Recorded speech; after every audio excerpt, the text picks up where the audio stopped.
You don't notice the house at first, and that's exactly how it gets you. Everyone in the town knows the hill. Not because it's steep, not because it's dangerous, but because nothing good has ever come from the house sitting at the top. No one talks about it for long. Conversations drift away, eyes shift. It's like the place edits itself out of people's minds. But curiosity doesn't listen. I first saw it on a late afternoon, the sun hanging low, bleeding orange across the sky. The hill looked ordinary. Dry grass, a narrow path winding up like a scar. But the house didn't reflect light properly. It absorbed it, like it was swallowing the day whole. I asked around. Got the usual answers. Stay away. It's empty. Nothing there. But one old man, sitting outside a closed shop, leaned forward and whispered something different. It's not empty. It's waiting. That should have been enough. It wasn't. 3 nights later, I went up. The air changed halfway up the hill. No wind. No insects. No distant sounds from town. Just silence so complete it pressed against my ears. My footsteps felt too loud, like I was interrupting something that had been perfectly still for a very long time. The closer I got, the more wrong things felt. The house wasn't decayed, not abandoned. The wood wasn't rotting, the windows weren't broken. It looked maintained, but not by anyone human. Too clean in some places, too untouched in others, like it was preserving itself. The front door was slightly open. I didn't touch it. It opened on its own. Slowly. Not with a creak. Not with a sound. Just movement. Inside, the air was colder. Not naturally cold. Dead cold. Like stepping into a room where something had just stopped living. There was furniture. A table. Chairs. A clock on the wall. Ticking. That's when I realized something. The clock was the only thing making noise. No floorboards creaking. No wind slipping through cracks. Just that steady, deliberate ticking, echoing through the entire house. Tick, tick, tick.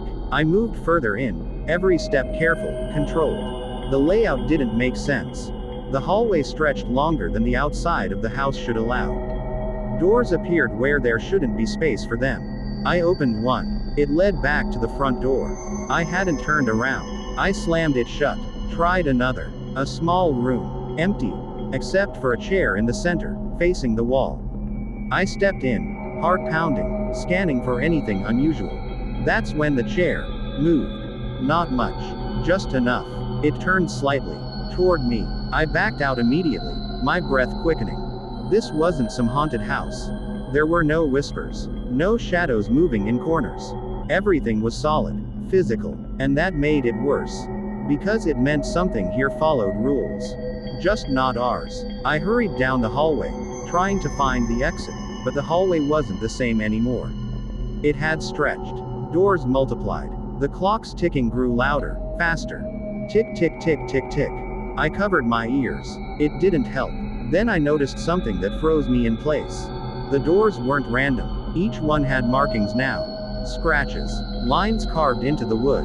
Some had one line. Others had dozens. One door had so many scratches it looked like the wood had been shredded.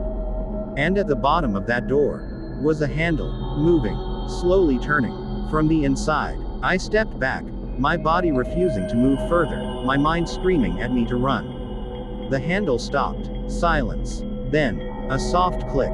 The door opened just a fraction. And I saw it. Not a face. Not a figure. Just depth. An unnatural depth inside the room. Like the space went far beyond what the house could contain. Like it wasn't a room at all, but an opening. And from that opening, something shifted. I didn't wait. I ran. The hallway twisted as I moved, the floor stretching beneath me, doors slamming shut behind me one after another, like the house was sealing itself. The ticking became deafening. Tick tick tick tick tick. I threw myself at the front door. And fell out onto the hill. Silence. Real silence. The kind with wind, with distant sounds, with life. I rolled onto my back, gasping, staring up at the sky as the sun dipped below the horizon. The house stood above me, still, unchanged, like nothing had happened. I didn't go back. I never will. But here's the thing. A week later, I passed by the hill again. I didn't look up. I told myself I wouldn't. But something caught my eye anyway. At the base of the path, There was a new sign. Old wood, roughly carved. It hadn't been there before. 3 words, deeply scratched into the surface. Not. Keep out. Not. Danger. Just. Your turn next. And below the words, fresh scratches. Counting. 1, 2, 3, 4, 5. And I realized something that still keeps me awake at night. When I left the house, I didn't see anyone else go in. So tell me, who's adding the marks? And why does it feel like it's waiting for me to come back and finish something I don't remember starting?